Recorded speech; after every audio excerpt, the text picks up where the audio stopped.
Good morning, everyone, and welcome back to the TRRC. We would continue our proceedings in the seventh session that we're starting today. May I ask our religious leaders to offer prayers, please? Imam Jallo, you have the floor. Bismillahirrahmanirrahim. Alhamdulillahi Rabbil Alamin. Rahmanirrahim. Maliki yawmiddin. Iyyaka na'budu wa iyyaka nasta'in. Ihdinas siratal mustaqim. Siratal ladzina an'amta 'alaihim ghairil maghdubi 'alaihim waladdallin.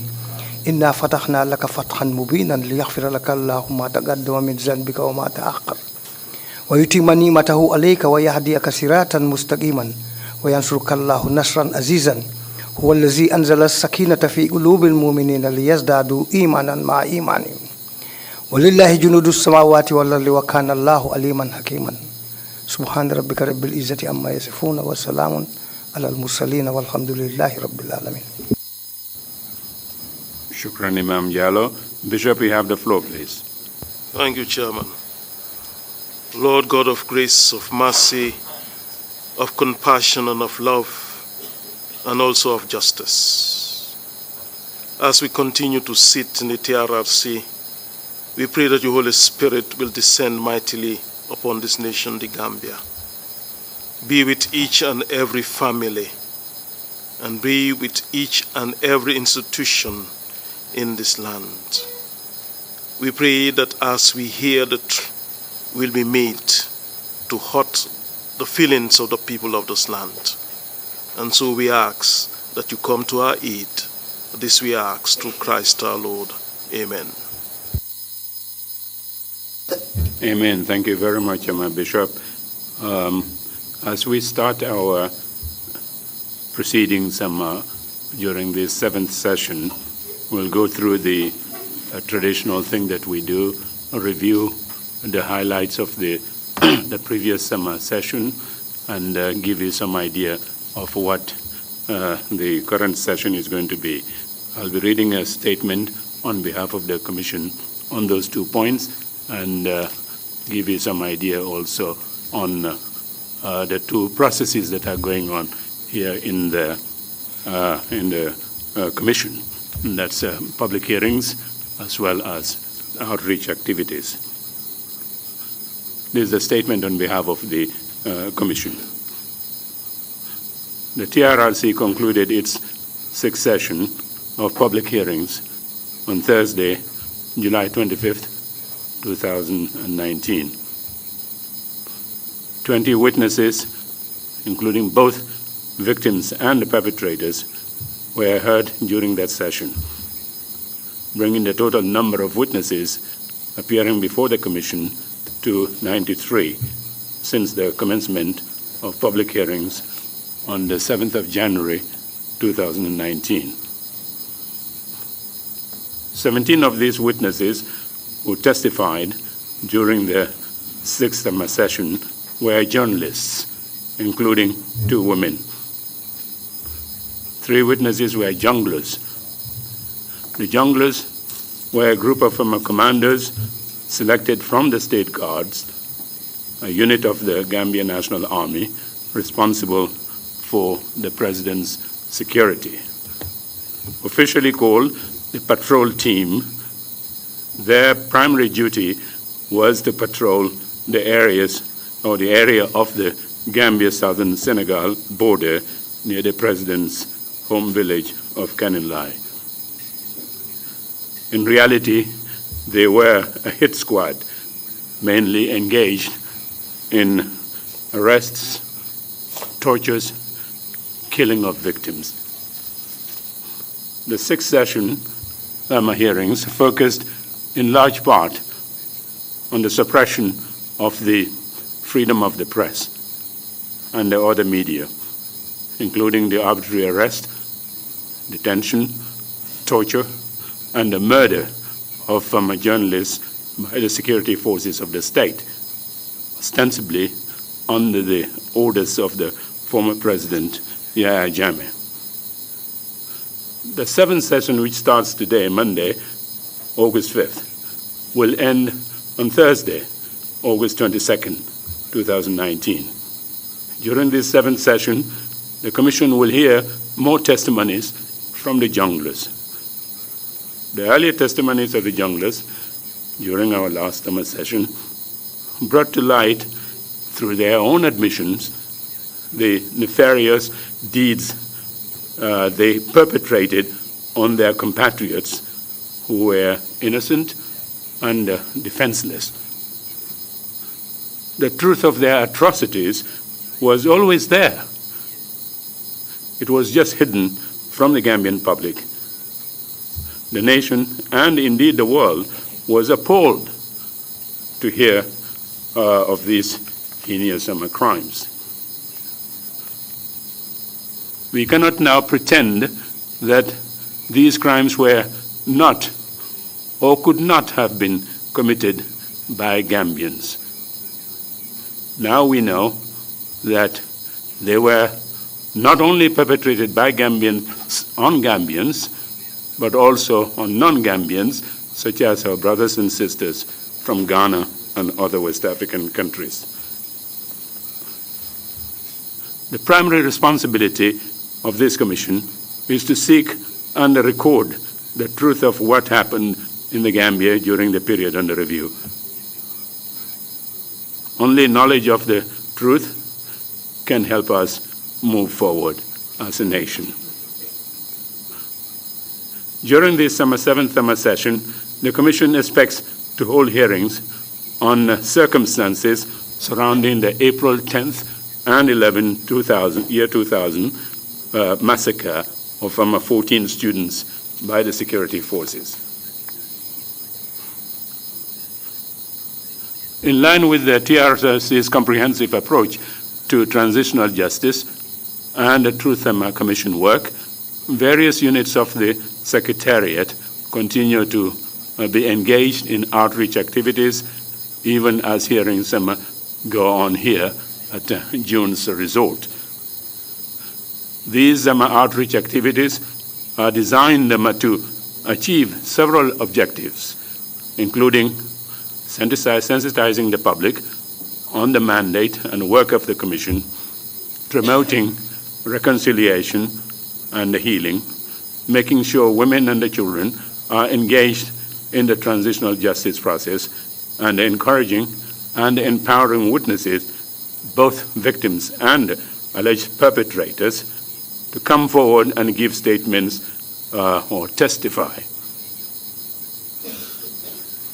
As part of the TRRC's Never Again campaign, these activities take the form of engaging local and religious communities, both Christian and Muslim, holding town hall meetings and village dialogues, organizing listening circles, visiting schools, and engaging students at all levels of our educational system. So far, at least 50 outreach activities targeting young adults and school children in communities and the schools across the country have been conducted by the TRRC's Youth and Children's Network Coordination Unit. Since September 2018, the TRRC has visited 55 schools and engaged an estimated 45,000 students. The Youth and the Children's Network Coordination Unit has also brought 95 young people, including students from secondary schools, the University of the Gambia Technical Training Institute, the Management Development Institute, and other institutions to attend the public hearings of the Commission. In collaboration with communications and other units, the TRRC's Reconciliation Unit engaged several Muslim communities around the Greater Banjul area during the month of Ramadan. The conversations conducted over Iftar focused on the work of the Commission and the need for forgiveness, reconciliation, and healing, even as we seek justice and reparations for victims of the human rights violations and abuses. During the weekend of July 27th and the 28th, The TRRC visited several churches in Banjul and the KMC and engaged the Christian communities in conversations about the Commission's mandate and especially how to promote justice, healing, and reconciliation in our country. At least 8 women's listening circles targeting women across the country have also been organized and coordinated by the TRRC's Women's Affairs unit. The listening circles are designed to provide a safe space for women to share their experiences of human rights violations, especially sexual and gender-based violence. The TRRC encourages women, especially victims of sexual and gender-based violence, as I've just indicated, to reach out and share their stories with the Commission according to modalities that will safeguard their privacy and their integrity. Women may choose to testify either publicly or in camera, or they may just choose to submit statements that will be part of the Commission's record. We are happy to remind the general public that the TRRC remains and will remain fully committed to the part of our mandate dealing with reparations. While we are yet to receive funds from the government, specifically earmarked for various forms of reparations, we continue to provide both medical and other forms of support to a good number of victims from our own budget. We are also happy to inform the public that on July 24th, 2019, the TRRC launched our Victim Support Fund in collaboration with the Ministry of Justice and UNDP Transitional Justice Project in the Gambia. We are in the process of opening a bank account for this fund, and will encourage all Gambians and friends of the Gambia to contribute whatever they can to this Victim Support Fund. We are confident that there is enough goodwill for our work, and especially for the victims, to inspire generous contributions from the public. Information on how contributions can be made will be shared in the near future. As we begin this 7th session of our public hearings, we urge all persons who are victims of human rights violations and abuses, especially women, all persons who have information on these violations and abuses, as well as some persons, again, who committed them, to please come forward and share their statements with the Commission. In conclusion, I should like to say a few words regarding criticisms leveled at the Commission from some sections of our society. These critics try to discredit the Commission as a witch hunt designed to go after or even persecute the supporters of the previous regime.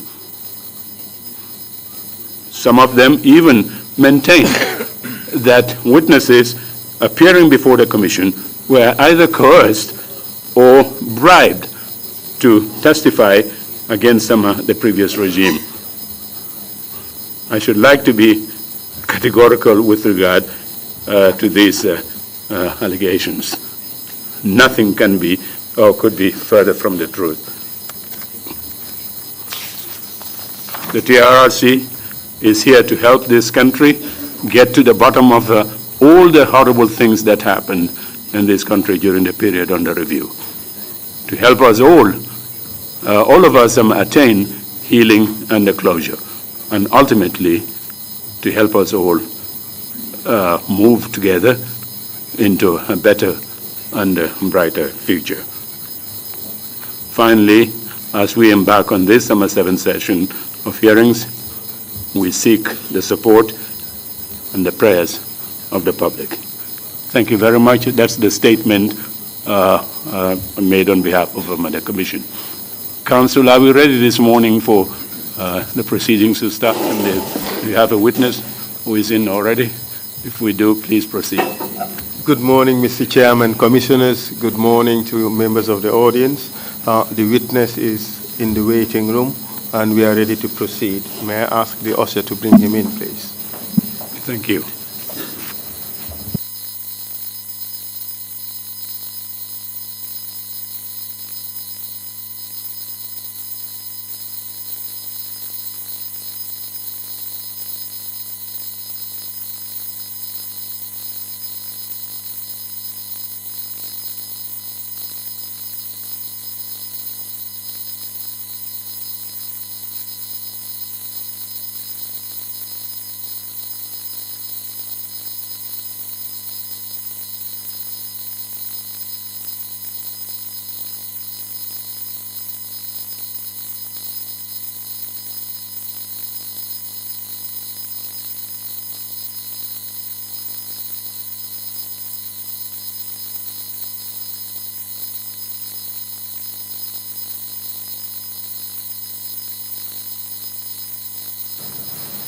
I, ISMAILA JAMMEH, I, ISMAILA JAMMEH, do swear that do swear that I will speak the truth, I speak the truth, the whole truth, the whole truth, and nothing but the truth. and nothing but the truth. So help me God. So help me God. Thank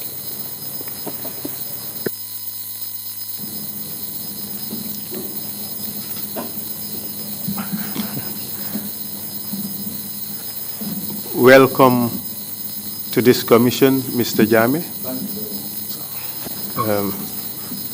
We have met before. You are aware of my role as lead counsel, that is to assist you to tell your story to the commission. Feel free to speak in whatever language you want. I hope that at some stages you may choose to speak in the Jola language. We always encourage people who appear before the Commission to speak in local languages so that the population out there, especially those who do not speak English, at least would be able to follow some of the proceedings in their own languages. Is that fine with you? Yes, it's fine. And please draw the microphone closer to you such that we would be able to hear what you say. If you do not understand a question that I have asked, please ask me to either repeat the question No problem. or to explain it. Prior to your arrival here, or prior to you appearing before the Commission, you had been giving certain warnings, and you, in fact, signed the necessary documentation suggesting that all the relevant warnings have been given to you. And for the purposes of the record, I would again remind you of those warnings. You have been warned that it is an offense to lie before the Commission, and it is also an offense to refuse to answer questions of the Commission. But that said, you have a right not to incriminate yourself. But should, in case the Commission compels you to answer a question which would incriminate you, the Commission would grant you a use immunity for that answer. What that means is, whatever you say in that answer incriminating yourself would not be used in evidence against you. But that would not stop other similar evidence obtained from elsewhere or from another source to be equally used against you. Do you understand? Understand. You had also been informed that you had a right to lawyer, to be assisted by a legal counsel, but you have chosen throughout the process to waive your rights to a lawyer to remain silent or to incriminate yourself. Could you confirm that, please? Yes. Good. So today we would want to talk to you about a few issues.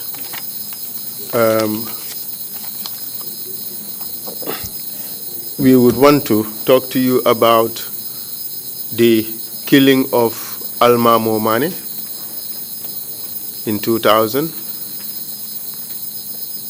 the arrest and torture of several people who were implicated in the 2006 planned or attempted coup d'etat, including Vincent Jatta, Tamsir Jase, Wassa Kamara, and a few soldiers of the GNA.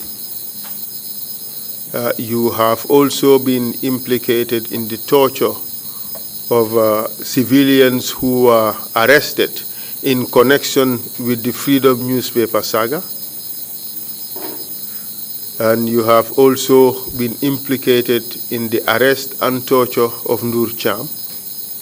And finally, the killing of Daba Marena and 6 others.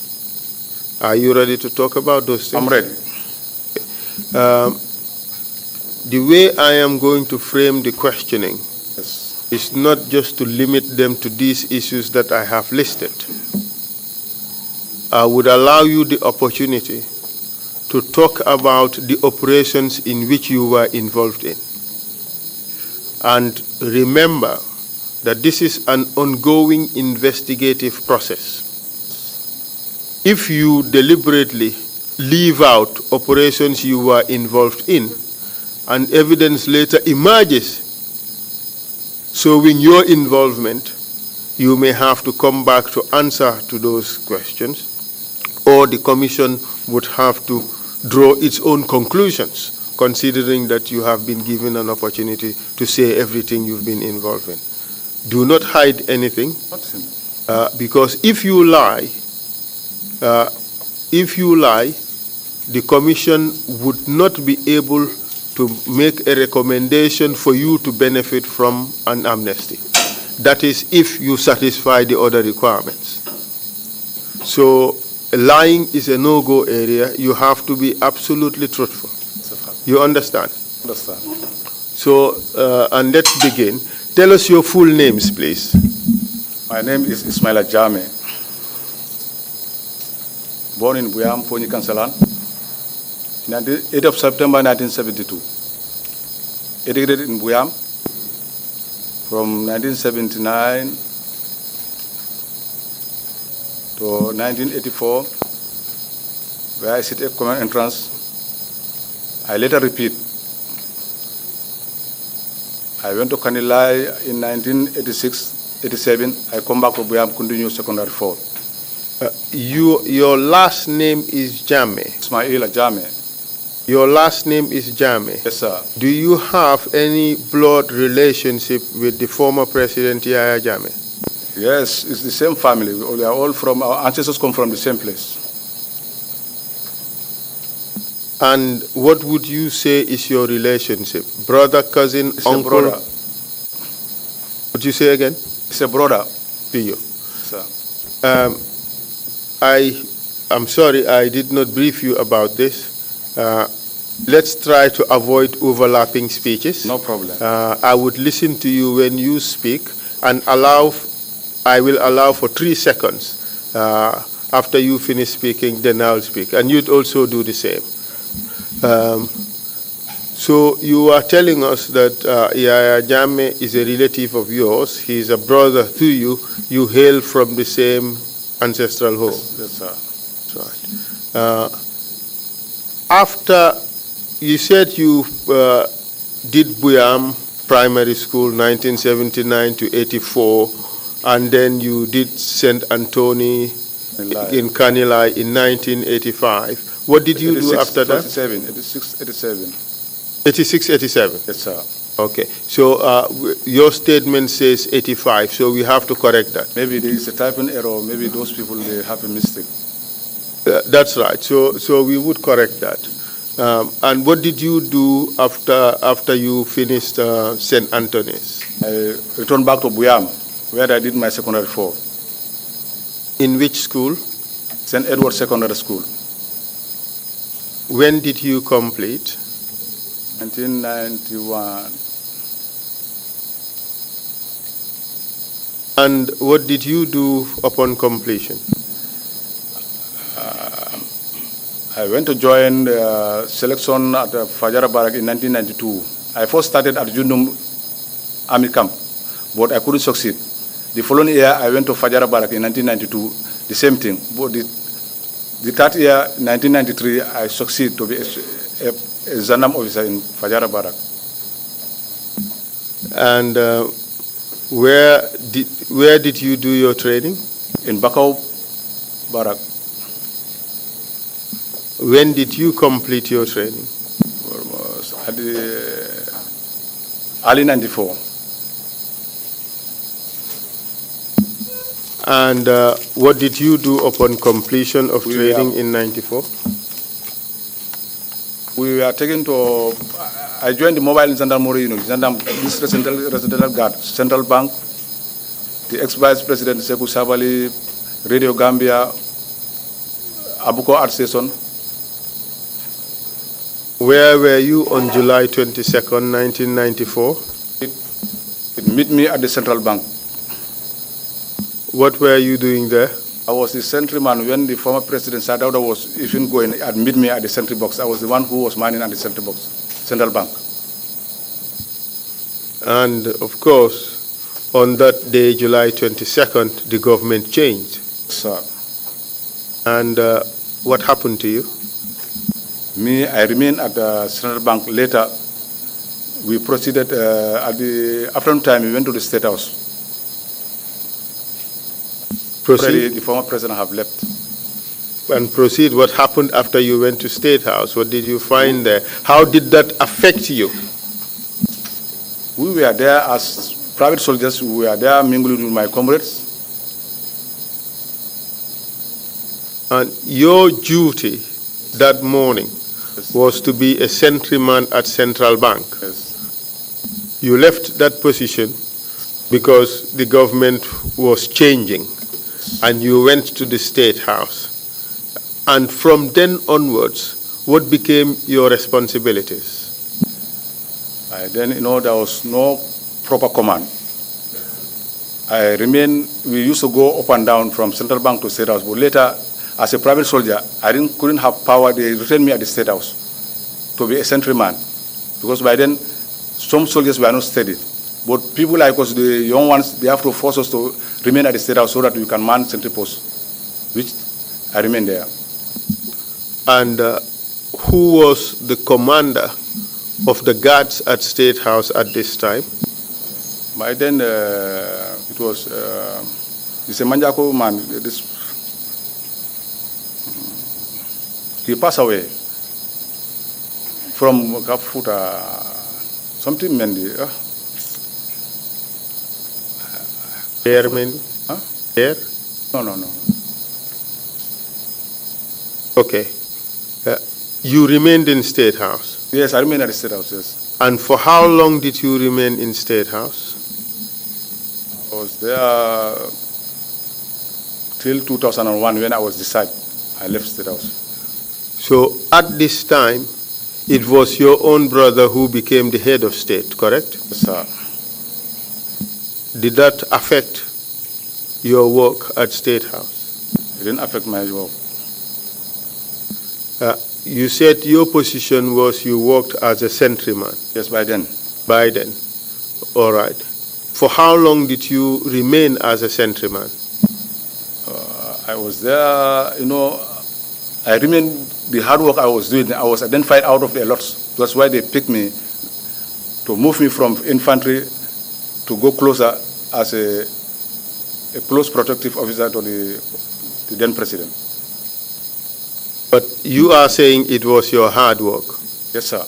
What do you say to the suggestion that the president needed those people he could trust, and you are amongst them because you are his brother? No, sir. In the military, they said select your soldiers according to their capabilities. unfortunately, I've become part of those type of people. Because I respect central rules, I respect my senior man, and I respect the job. Yes, then the best thing would have been to keep you as a sentryman, because you were so good at it. But why people are promoted? Through their hard work. But you were promoted within a particular cadre, within a particular line of work. But this time you were removed from sentry to close protection for your brother. It's the security we are working. That's why they know I'm fit for that position. That's why they select me to be that place. Not only were you brought to be close protection, you became the orderly to Yaya Jammeh, correct? Through my hard work. But were you the most hardworking person in the army? No, sir. But they picked me Were you the most hardworking private in the army? No, sir. Were you the best close protection officer? No, sir. There were others who, in fact, had better training than you, wasn't there? Anyway, I can speak on my side. Were there other people who had more training than you? It can be. It can be. Yes, we all agree. But were there officers who had better training than you? Anyway, God positioned me at that place, what I can say. God positioned you there, yes. But Yaya Jammeh made the decision to have you there. The commander is no person. There is an observation they observed. That's why they picked me among the lots. So you became very close to your brother who was the head of state. Yes. And what were your duties as orderly? Orderly, to work out whatever he needs, he sends us, we go and work out for him. Could you explain that? If he sent you to put your hand in the fire, that's the typical way of putting it in Gambian culture. Would you put your hand in fire? I don't think that is. So tell us, what were your functions? No, as an orderly, I'm there for his daily activities. Anything he needs, that's the only thing I can explain for you. You would be carrying his bags.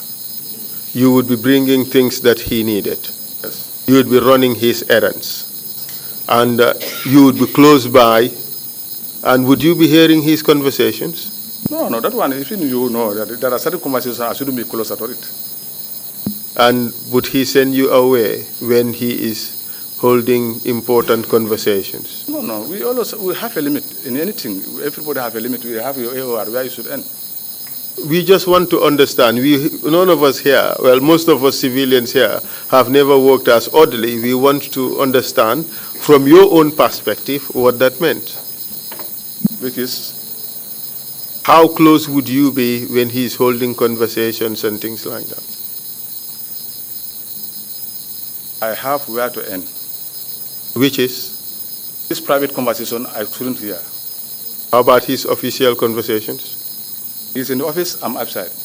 Okay, good. So you remained an orderly you worked as an orderly from what period?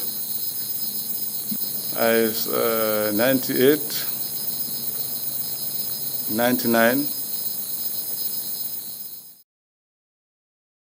2001, I was discharged out of the army.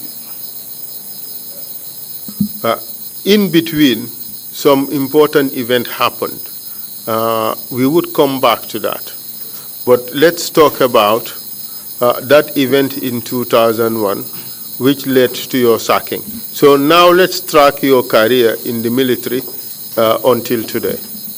So tell us what happened, where you were posted in 2001, and what happened. I was in Kanilai, the resident. Doing what? I was there, he is in Combo, I'm in Kanilai. Two of us are there, me and one of my friends, Ibrahim Jai. Normally it's others, we have a lot of orderlies there. About 4 or 3 people, I can say by then. Others will be in Kanilai, others will be in Banjun. And on this occasion, you were in Kanilai? Yes. So tell us what happened. Yes, the reason of my discharge was one day I was there in the morning. One of our nephew come by the name Asistamba. Could you tell us the name again? Asistamba. And what was he to you? It's also it's a cousin. It's a, Cousin or nephew? It's a nephew, sorry. Yeah. Nephew to who? To you? So yes, he's the same Jammeh Kunda. We are all the same, yes, family. The mother belonged to our family, I can say. And then what happened? Now, he met me at that place with some strangers. He told me that, Ismaila, we are here. I said, for what? He said, we come to do that. I said, but... We come to what? We need to do, we come to bury something here. What something did he want to bury there? I don't know, actually. This is how he talked to me. I said, now, can you please... Did you inquire from him what it was that he wanted to bury in that place?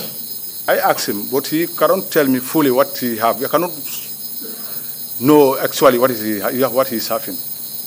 I have a limit. Ismaila, I have warned you before that speak the complete truth. I'm telling you, this is the truth. That's why I hold the Quran and I swear. I will not tell you a lie here. So you said he did not tell you what it was he wanted to bury? Those people are standing, others are standing outside. All of them who appeared at that place, is he who was talking to me. Others are standing outside. Those people are strangers. The question was, yes, did he tell you what was it he or they needed to bury in that premises? No, you are an African. We are all Africans. You know what Africa is. There are too much of action for somebody. It doesn't go further. You shouldn't go do that. That's why I asked him, I said, can you please wait out? I confirm from the boss in Banjul. Ismaila, yes. The question is, did you know what was it that he wanted to bury? I don't know.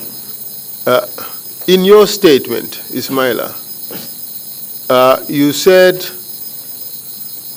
that this person came to the presidents of the presidents, yes, and he said he wanted to bury some charms at the residence. This is charm, yes. That's why I told you this is charm. No. Ismaila, you did say that you did not know what was it he wanted to bury. You did not ask him, and he did not tell you. And that is why I reminded you that it is important that you are absolutely truthful. Because this is not very significant, but by refusing to say it, it appears that you have started trying to hide certain things. And don't do that, because if you do, your testimony would not be believed. Speak the truth. Automatically, when somebody says he's going to bury, it must be something like charm. You know, really it's on my statement. I mentioned it's charm. But it can be a dead body. Huh? Can be a dead body. No, we all... charm. Ismaila, listen. The president's farm has been a graveyard for a lot of the people who were executed. I never know that. Or would not know now? I'm just hearing right now from you now. Oh, okay. That's strange for a jungler. Very much. So you see, different things can be buried in places. All right? He could have even been sowing corn. The fact is, you knew that he wanted to bury charms. Why didn't you say that to the commission? I mentioned on the paper that he wanted to bury. To be kind, I would have mentioned the charm. This is what he said. You come to bury something here. But it's a charm, something like that. But when you were asked, you refused to say it was charms. I didn't refuse. I forget, but I didn't refuse. That's why I'm telling you, it's a charm. There's no way you could have forgotten. But anyway, you have been warned. If you try to lie, no. You will get caught. No problem. Thank you. So when this guy told you that he wanted to bury charms, what did you do? Me, I am assigned to secure the resident. That's why I call the ex-president to inform him that, because I will not allow anybody to do something without being given permission. That's why I call him. Who did you call? I called the former president, JAMMEH, to inform him that, anyway, this man is here. But he said he'll come with some strangers to bury this thing. He said, what did you say? He came with marabouts or strangers, or both? Because I don't know that he really is a stranger, but he's a stranger. What did you say? Yes? Did you say marabouts or did you say strangers, or did you say both? They are strangers, two of them. But those strangers were also marabouts? Maybe they can be, I don't know where they are, but they are strangers. They are strangers, I don't know them. I don't know them. You now want to change the story from them being marabouts to just mere strangers? I didn't mention in the paper marabout. I said strangers. We're talking about what you know and what you told JAMMEH. Yes. Marabouts or strangers? Said some strangers. But you knew also that these strangers were Marabouts? Maybe. It can't be a maybe. You either knew or you did not know. No, you cannot judge the book by the cover. No, I'm not asking you to judge anything. What I am asking you is what your state of mind at that time. Did you know at this time that these people were Marabouts? Somebody capable of bearing something can be. I know that, and thank you. But the question I ask you is whether at that time you knew that these people were Marabouts and they were there to bury charms at the premises of the president. Can be. Because for me, I'm not interested. That's why I don't want to go further. We know that can be, and many other things can also be. The question is what happened at that time? Tell us what happened at that time. Did you tell JAMMEH this person came with 2 Marabouts to bury some charms there? What I can tell you, for him, I told him he knows the man very well. That's why I didn't go further. You know, for us, we the Jolas, we are well trained about some of these things. We don't go further pushing somebody to a tight corner. That's why I didn't go further. Well, here we can put you to a tight corner if we need to get the answers. So tell us. Welcome. They were Marabouts, weren't they? It can be. And they were there to bury charms. I didn't go closer to that place. Yes. And when you informed JAMMEH, what was his reaction? He said, in fact, where is this guy? Can I talk to him? I give him the telephone. And then? I asked Njai that I'm going to take bath. This is how I left the ground.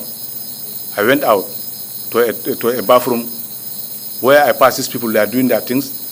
Were you given confirmation to allow those guys to bury the charms? Yes. Good. And did they in fact bury the charms?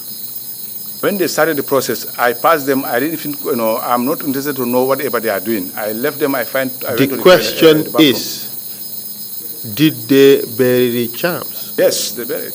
Good. And after that, what happened?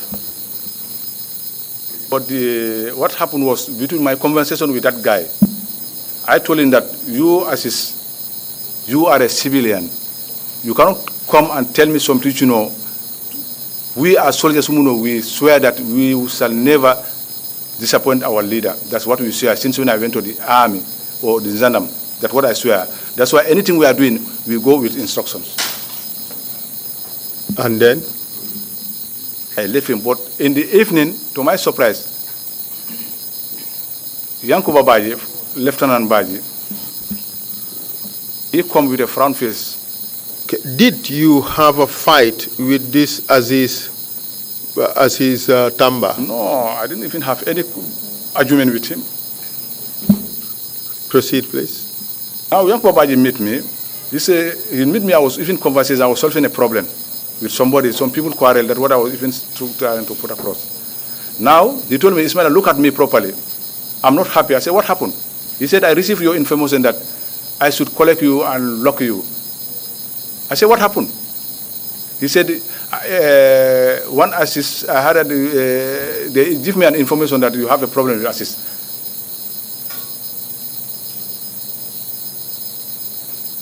Proceed, please. Now, when he told me about that story, I said, look, he said, why, from who? He said, from the commander. By then, Lang Tomontamba is the commander at the State House. I personally called him. I said, Lang, me, I'm the breadwinner of my family. To go and lock me is not a problem today, but what my worry is my parents today. But I have a witness when this thing happened. Njai is here. Njai, when I gave him the telephone, he was even mad. He was even insulting. He was giving very foul words to that man. You see? But after, at the end of the day, Yankuba Baji told me that, look, they are going to take you to Fajabarak for tomorrow. They are going to lock me. This is the statement of Yankuba Baji. After, I agree. They take my pistol, they take my rifle, the one I was sitting with, bombarded Kausu Kamara, and one boy, his name is now no more in the army, Edabud Sanyang. They are the people up here. Those are the boys who escort me to Fajar Barak. They locked me there for 5 good days. After 5 good days, I was taken for orders. Ansumana Tamba collect me at Fajar Barak. Take me to Fajar Barak. I wanted to go to my house. What was your crime? Yes, sir? What was your crime? My time. Your crime, what was it? This is the only thing what I did, that For information. obstructing somebody to bury charms for and on behalf of the I president? didn't obstruct him. It's a confirmation I was trying to. I have to confirm. He gave me this resident. I will not allow any person to come and do something which he didn't allow. That's why I made confirmation. Okay, and you were taken later to where? Fajar Barak. I was locked there for 5 good days. There, what happened? Ansumana Tamba collect me. By then he was the RSM at the State House. I wanted to go to... And this Ansumana Tamba, was he also from the same family? No, we met at the State House. He's an RSM. By then he was the RSM at the State House. But did he also belong to the JAMMEH clan? No, the only thing I can tell you, we meet at the State House. Further, I didn't know much about that. Okay, and tell us what happened afterwards. Now, when we reached at the State House, I wanted to go to my house. I'm living beside the State House, Butterflat. I asked Ansumana, I said, can I go to my house? He said, no, you can hold on for a meantime. But I never know that it's something, the program, they want to take me for orders. For a sudden, I saw one private soldier by the name Yankuwa Cham. They said, let me remove my jacket. I was having a big jacket. I was having 2 jackets, big one, the cold, when it's cold, I have to put the big one and the small one like this. I removed the big one and packed it aside. He took me to the office of the commander. By then, Lantomo is the commander of the State Guard. They asked normally when they are taking you for orders, you need an escort. By then, I was a private soldier. Now, when I reached there, they called attention, we marched inside. Lantombo take out the file. What he first told me, he said, you, ISMAILA JAMMEH, you threatened to kill a civilian. I said, who? I said, threatened to kill a civilian. I said, me? I said, no. I said, me, I have my witness. Whatever I said, my witness can come and testify. He said, are you guilty or you are not guilty? I said, I'm not guilty. He said, whether you are guilty, we are not going to be guilty, we are going to decide. I said, I take it with good faith. This is how the conversation went. You see, now when they charged me, they said that I was dismissed. I said, but I'm so disappointed. Would you people allow my statement, my witness to come and testify? They said, no. I said, no problem. Now, will you allow me to go and take my things from Kanila? They said, yes. But after they reject that one, for a week, at the time, they brought my things. Njai, who was there, later I learned that they removed him from to be an orderly at that place. Because they know that that boy, he will witness, he'll testify and they also, he'll tell the truth about what happened. They removed him from that place. Later they removed there, later 2 weeks, they returned him back to that place. I seated for 2001, 2002, 2003, November, I was reinstated. But I was removed at Butterflat. And do you know the circumstances of your reinstatement? My circumstance, I cannot tell you fully, because what happened was, that was a day I went to visit my mother in Manjai. When I received a call from my telephone, the late Bajinka called me. He said, where are you? Manjai Johnson. He said, I told him I'm here in Manjai. He said, please, I want to give you this information, but don't tell to anybody. I told him, don't tell me that. He said, the president have ordered Babkar Jatta to reinstate you in the army, but don't talk to anybody. I said, well, do you know me as a liar? You see? He said, don't tell me that. That's how we aimed at ourselves. I told him, no problem. Me, I'm good. I'm a Gambian. I will work for my country. You see? Later, the second day, a friend picked me to Banjul, where I did my process of reinstating at the headquarters. And you became a soldier again? I then, Lantomo was the emir to Babkar Jatta. I was supposed to meet Babkar Jatta, but I couldn't meet Babkar Jatta. When he went, he said, when I went to the office, he said, you are supposed to meet Babkar Jatta. But let me go and clear you. But Baba Jara told him, no, there's no need for him to come. Just tell him that he's reinstated. He's going back to the same place he was at the president's office as an orderly. Now, when he come back, he said, Ismaila, your enemies, they are same. You see, today you are going back to where you were. I said, no problem. So you went back to where? I didn't go back to that place. Where were you deployed to this time? They take me to Kanilai. I was there for 1 good month. I didn't even meet the president. Until one day, he traveled from Banjul, he met me there. I was there where I used to spend the night with some of my friends. When he met me, we greet one another. I say, until he asked me, how's your parents? I said, they are fine. He entered inside, he took one potato. He said, give Ismaila to hold it for me. Sidi Bale brought it first. One what? Give Ismaila to hold this potato for me. This what? One potato. Okay. Sweet potato, you know that one? Yes, I think so. Potato. I think so. So you were given that potato to hold? Yes. For what? Oh, you know that I'm a clean man. I will have a great heart for him. No, we want to understand. No, maybe he liked the potato. It is a big potato he picked among the lots. You know, normally most of you harvest potato, you choose the one you love most. So he gave that to you. Yes, was it a gift or you were to hold for him? I hold it for him. We went round. But by then when I was going, most of the officers, they think that, because they were fighting me not to be closer to this man. The story I'm telling you. But they were pushing, if I want to go closer to the man, they would push me aside. I maintained I was behind. Until we went round the resident, I hand over the potato, I went back. From that day, I remained at the physical. I couldn't go closer to him again. But what we are trying to understand is, what was the significance of Ismaila hold this potato for? No, it's not. I was once an orderly. He knows me. He knows me very well. I work with him with honesty. That's why he believes that I'm the mental loyalty. Maybe he want to test my faith, and I'll hold it 100%. And you showed loyalty, faith, 100%. That's what you said. By then. By then, you said faith and loyalty 100%. When he was there, but now he's not my president. No, I mean when he was there. We are now talking about 2003. Because I swear the Quran that I shall never, God is showing me. That's why I do that. In anything I do, God will judge me.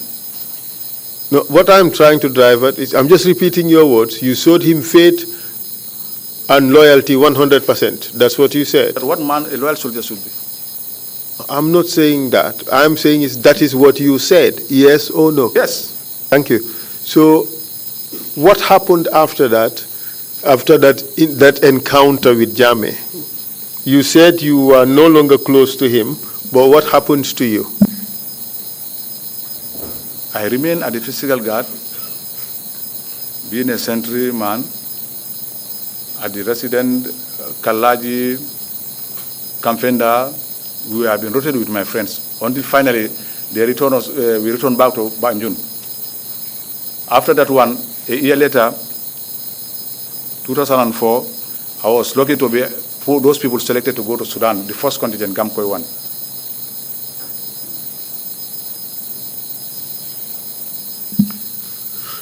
Yes, proceed, please. Gamkoi 1. Mm-hmm. We are there for 10 good months. Mm-hmm. After returning around November, we returned around November, if I didn't forget. But before your deployment to Sudan, Yes. were you deployed to any unit, any other unit, that had to do with the president's security? Unit. Well, what happened was, that one when I was an orderly. By then, I think Esa Bokarsi, you know him? By then, he's the ambassador to France. He created a package for us to go to Hungary. I used to communicate with him. He was a former Zandam. He worked with the former president, JAMMEH. He told me that one day, see, boss is my good, he was my boss in the army. He brought me up.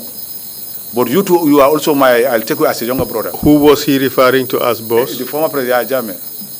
And he training. who are we referring to Esa now? Bokarsi. All right, proceed, please. He told me that, Ismaila, I will also look a package for you people because you also, I will also take you as not my subordinate, something like that. Now, he created a package for us to go to Hungary. What created the name you people are even talking of jungle, I will explain what happened. Now, we were on that grouping. To be candid, we select people who know they can deliver when they go there. I was part of those people. But unfortunately for us, that package was given to the NI. We couldn't go. But what we group in Kanilai, understand? Now, right by then, Seri Modu returned newly from his training. But Which Seri Modu are you referring to? Modu, General Seri Modu, who is an ambassador now. Njai, Njai. would that be his last name? Yes, he was very good on the ground, training people about navigation, to go to be familiar at the Tare or the Kanila where we are living. But then the place is very busy. Now, we have the good notes of this jungle warfare. He wanted to come and share with us. But later, I don't know where things fall apart. He couldn't come. But what makes this name to come as Jungler? Because when we start to say that Jungler 1, Jungler 2, Jungler 3, we are now trying to say that let no one call one another this name. You call one another Jungler 1, Jungler 2, Jungler 3. That's how the name Jungler. Before we get to that, Yes. tell us how you moved, how you left that package for Hungary onto some other trading package. Explain that process. We didn't go to Hungary. We know you did not. Yes, we should have go. Yes. You know, before anything, well, any soldiers will go for any cause, they have to convoy to Jeddah so that they will come together to use one another. That's what make us to group one another, to form that group. But later, by then I was an orderly. I leave some of my subordinate to work with him. Now, what we believe that hadn't been, we went to Hungary, we would have go there and upgrade ourselves so that to be better security men. Tell us what happened when Sering Modunjai came and you guys had already converged at Kanilai. He was there in Kanilai with us. Yes. How did you move from orderly to being a jungler? No, I remain as an orderly. It's not a jungler, but we are grouping so that we're hoping to go for that place, but we couldn't go. They just take that packet and give it to NIA. If you ask that one, make that foundation, they'll tell you about it. Did you receive any training after that? No, we were just grouping. You know, soldiers, when you're there, you share information. In the military, we rehearse about your military. Are you telling us that you just grouped there, disappointed that you didn't go to Hungary, and suddenly you became Jungula 1? No. What I'm saying is, we were grouping to moving from A to Z from at the border level. Understand, we are patrolling the border. Because that one already, we group already now. Especially will travel, but we couldn't travel. But we were upgrading ourselves in terms of military patrol duties whatsoever in Kanilai to secure the environment. Mr. Jammeh, let's stop dilly-dallying. No problem. In your statement, you said, Yes. Upon my reinstatement in 2003, I was again posted on Kanilai, Yes. in which I underwent a training for border patrol, and a team was formed, including you named the people. Repeat again.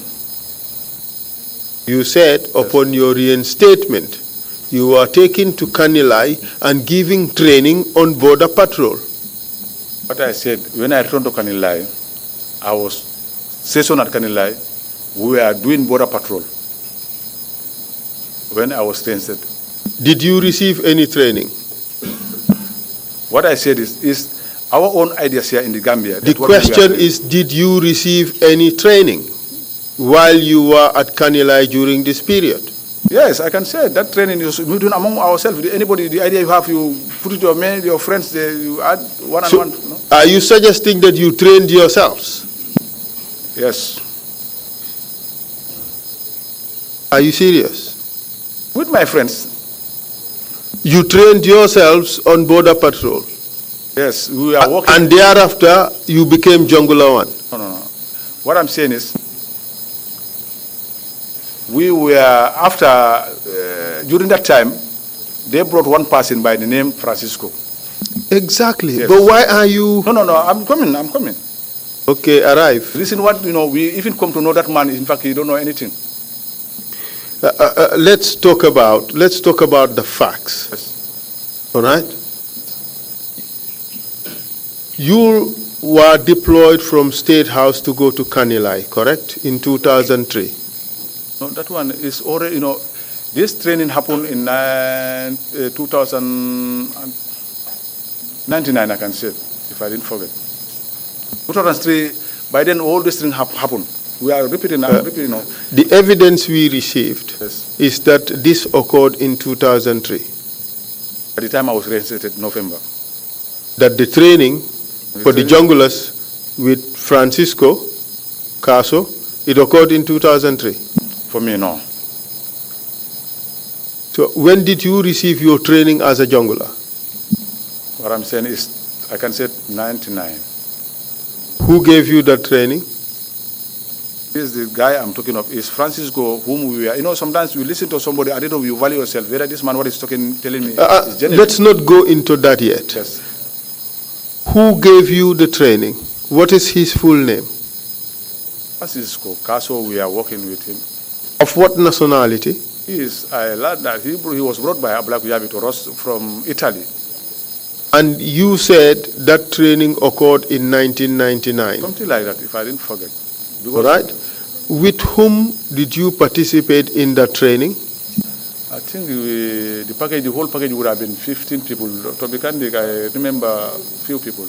If you look up, you wouldn't be speaking into the microphone. Yes, that's a fact. And it's important that you speak into the microphone. Thank you very much. Yeah, thank you. All right. So who else participated in that training together with you? Yes, most of the people, they left the job. Yes, tell us who was there with you. Right now, I think the people who are here... No, don't tell us about the people who are here. Tell us those who participated in that training. Farmer Kamara. Yes. He's in America. Yes. Alu Bojang, he is no more a soldier. Mm-hmm.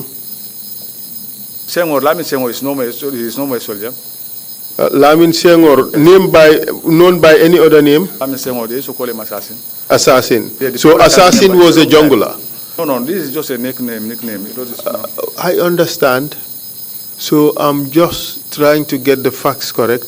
Assassin was also a jungler. No, this is what we are saying. The name, how the jungler come, that's why the people are calling jungler. We are the people who are calling jungler one because to avoid, that's why, Why don't you just answer the question you are asked instead of answering the question you want to answer to?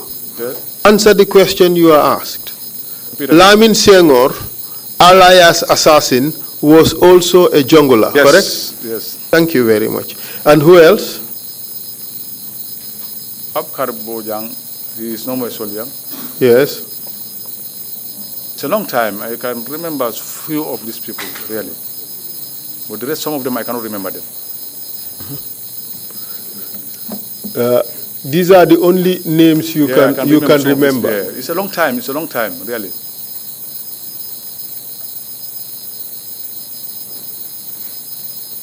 Okay, I'll give you some names, and you would tell me whether it's true. No problem. That Modulamin Tamba. Emel Tamba? Yes. Yeah, I believe, Emel Tamba, yes. He's Ibrahim Jallo. Jallo. Solo Bojang. Solo Bojang, no, he's not part of it. Usman Sane. Usman Sane, yes, he's there. Paul Bojang. Paul Bojang, I name him. Famara Kamara, a.k.a. Saikon. Sikon, yes. Omar Bojang. Omar Bojang. No. Solo Jammeh? No, he's not part of it. Wali Nyang? Wali Nyang, yes, he's in America. And Bombardier? No, Kausu is not part of it. How about Oya, Omar Jallo? Oya, no. So this lot was the first group? Yes. And this group is called Jungula One? No, the reason why I'm telling you why we call one another is just that day we are so happy when Serenboro wanted to come and make his quota with us so that we can be having that notes, but it couldn't possible. That's why we start to say, now from today, we will call him one jungler 1, jungler 2. We are working with partners. Me, my partner was Farmer Kamara. So you guys gave yourselves the name jungler, correct? I was expecting that we'll have jungle warfare notes.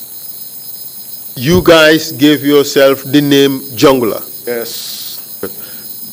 But your official name from government was what? What was your official name from the government? We are soldiers. How about the patrol team? Yes, patrol team is also part of the job.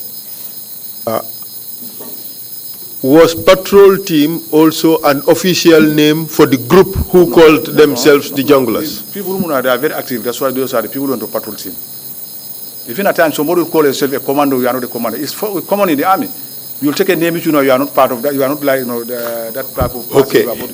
So the group that called themselves the junglers was also the group that was deployed around Kanilai area as a patrol team. People love that name to be pronounced that name, jungler, because they are so much interested in that name. But they don't know the reason why we put that name. I am not asking for the reason. You have already told us the reason, that it was you yourselves who called yourselves Jungler 1, Jungler 2, Jungler 3. Yes. Correct? Yes. So that group, you guys called it Jungler, right? So we have accepted now that it is you people who used to call yourselves junglers. Yes. We also accept to call you junglers. No problem. Good. So the government was calling you what? Maybe as we are calling jungler, maybe. But some were also calling you patrol team. Yes, patrol. For me, when you finish the train, I went back to the house as an orderly. I understand that. If you just stick to answering the question you are asked, it wouldn't be difficult. No problem. Don't answer to an imaginary question. Answer the question you are asked. The group called Jungler, was it also known by another name? Oh. How about patrol team? Was it a name that was also used for the junglers? Anyway, this is what I can explain. Was it or was it not a name used for the patrol team? See, patrol team, anywhere in the battalion, you can create any type of patrol team. People go for patrol. Patrol team is something, is concerned by soldiers. You can create any time a patrol team and go out. But your group, it was mainly concerned to carry out patrols around Kanilai area. Wasn't that the case? No, it's not Kanilai alone. It's along the border of the Gambia. Good. Because by the time this group start patrolling, most of these cattle rustling and whatsoever, all bad people entering the border, they seize it. Okay. So would it also be correct to call the junglers the patrol team? Anyhow. The border patrol team, for that matter. Anyhow, you can describe it. No, what we are trying to derive at is to get information from you as to what names or what other names were the junglers called. Anyway, this is the only thing I can tell you. Our main objective was to go and patrol the border, period. But how were you called apart from junglers? Maybe the name is too strange to some of the soldiers. When they hear, they feel attracted by that name. That's why they continue calling. Were you called Black? No. At some stage? No. Were you called Black Scorpion at some stage? Maybe people, when they saw you put it on certain things, they can describe you according to your dress, and they find But your colleague said that your team had several names: Junglers, Black Scorpion, and Patrol Team, Border Patrol Team. In Africa, people are fond of different names, which to people and how they want. ISMAILA, Yes. Let's be disciplined and answer the question you are asked. And let's stop the wholesale generalization. It wouldn't help. Okay. Would you agree that your group was also called Border Patrol Team? Would you agree? Yes. Would you also agree that your group was called Black? Yes, I said people call it, yes. Would you agree also that your team was called Black Scorpion at some stage? Same Black. It's the same name. Good. So you accept that the junglers had all those names? I said it's created by people. It can only be created by people. So tell us that all these names were names that were used to describe the junglers. You know, if somebody is happy with you, he can call you all type of names. Yes, I know. If you are but hardworking. answer yes or no. Yes. Thank you. So we can move on. We can make it easy if you just answer the question you are asked. Thank you very much. Okay, thank you. Thank you. So let's talk about, were you involved in the selection of junglers? People who would be later trained as junglers? Who, me? Yes, you. It is bad to select good soldiers. Were you involved in selecting soldiers who would later become junglers, who would be trained to become junglers? When I was at the office of the president as an orderly, I was given opportunity to identify the good soldiers who can man the job. So who gave you that responsibility? That one is my commanders who are immediately, you know, I'm working with the president and I know who can work with the president. So the president gave you the responsibility to look around and select those who would be suitable for that job. That's what you're telling us. No, but he don't talk to me. I was working hand-to-hand with Ablaya and others directly. Answer the question. Yes. The question is not who were you working with. The question is who gave you the authority. Was it Yaya Jammeh who gave you the authority to select those people who would be suitable? It's not Yaya Jammeh who gave me that responsibility. I was informed by Ablaya to select good soldiers. Ablai who? Jabi, former NIA director. Was he a soldier? No, he was a security man. And he was very No, good. the question is, was he a soldier? He's not a soldier, he's a security man at the intelligence office. Were you taking orders from him? No, he was working hand-to-hand with us. And he ordered you to select people? He said, the soldiers you know who can deliver, work with them hand-to-hand. He ordered you to select people? Yes, now. And you were taking an order from a civilian, you being a soldier attached to the president? I see him as a security man. That's period what I can know. Are you just avoiding accepting that the order came from Yaya Jammeh? Maybe. You don't have to. No, what happened? You have to speak I believe the that truth. whatever he's speaking is to maintain a peace and stability for this country. That's why I feel that, whatever he said about security, I'm in line with him. Look, initially you started by saying, he, referring to Jammeh, asked you to identify those who were suitable. And now you change that to this person, Kujabi. I didn't understand your question. Okay. Who asked you to identify the suitable soldiers to become junglers? Normally, when I go, I'm done with the list. I have to give him the list so that they can also make their ground findings, which is intelligence. That's why that list, You are still answering the question about who you were working with. That is not my question.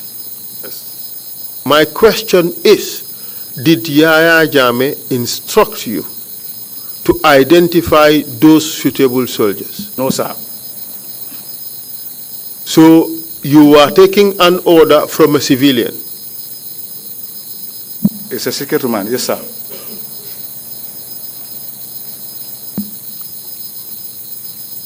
You were violating your chain of command, soldier.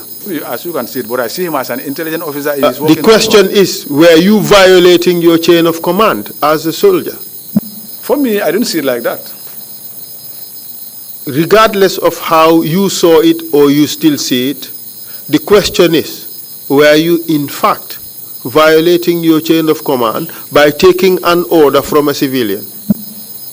I don't think I have violated. Are you expected or required to take an order from a civilian? Can be. We are entitled to answer all type of, from the civilians and soldiers. We are security men. Okay. The commission will draw its conclusion from your answers. No problem. What do you say to the suggestion that Yahya Jammeh selected you, being his trusted brother, to identify those soldiers who would become junglers on his behalf, to work for him as junglers? Normally, he knows. Tell me normally. Just answer yes or no. Because if you tell me normally, you would be telling us what would ordinarily happen. I'm not interested in that. I am interested in what actually happened. Yahya Jammeh gave the order. True or false?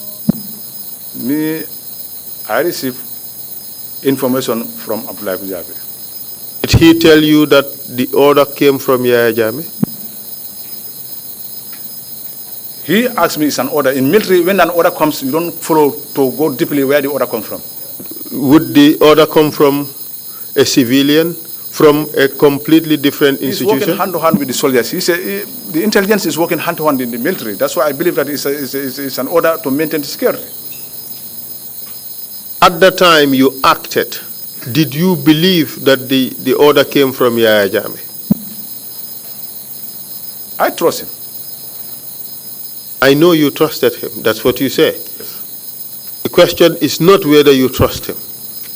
The question is whether you are made to believe that the order came from Yahya Jammeh. I believe that he will not tell me a lie. It's an order. You told us you trust him. Yes. You told us that you would not believe that he would tell you a lie. Yes. Those are both answers to questions I did not ask. The question I asked is, did you believe that the order came from Yahya Jammeh? It's a simple yes or a no answer. Once you trust somebody, you trust him. Who did you trust? The guy who brings the information. There's an order. And what information did he bring to you? The selection of good soldiers we are supposed to select who can take responsibility. And what is there to trust in what you have just said? The trust you are talking of, I cannot understand the question, please. Did he tell you that the order came from Yahya Jammeh? What he told me is that you know the good soldiers who can maintain the job. Can you please select them so that I can also go along with the list to make my findings after we make approval? Approval from where? From maybe at the high echelon. And which office would that be, the high echelon? Yeah, it can be at the end of the president's office. And who are we referring to? He's the head of the state, JAMMEH, maybe. And at this stage, did you believe that those instructions came from the head of state, Yahya Jammeh, who would be giving final approval? It can be.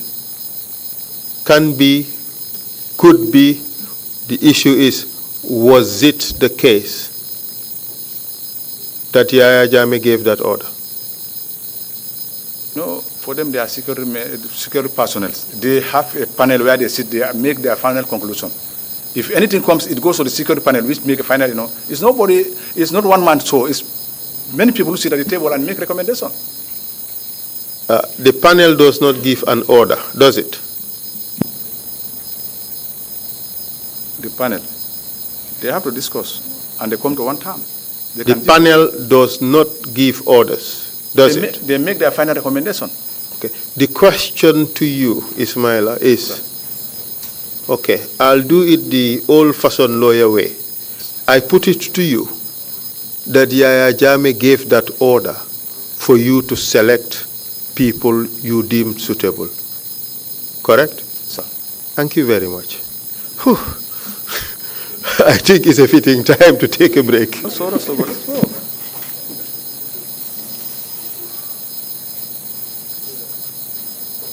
Mr. Chair, it's 11:30.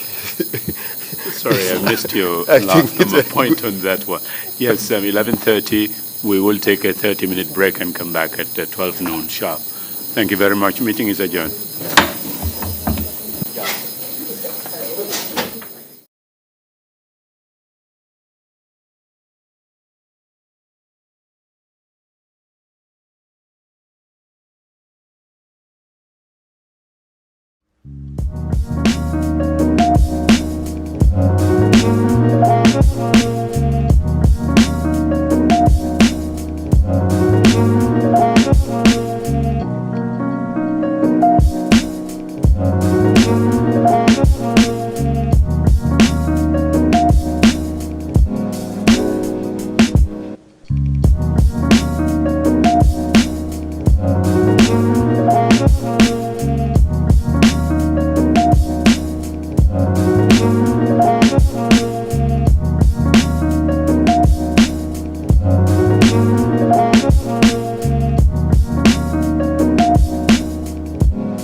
Look, guys, you guys got very big rams.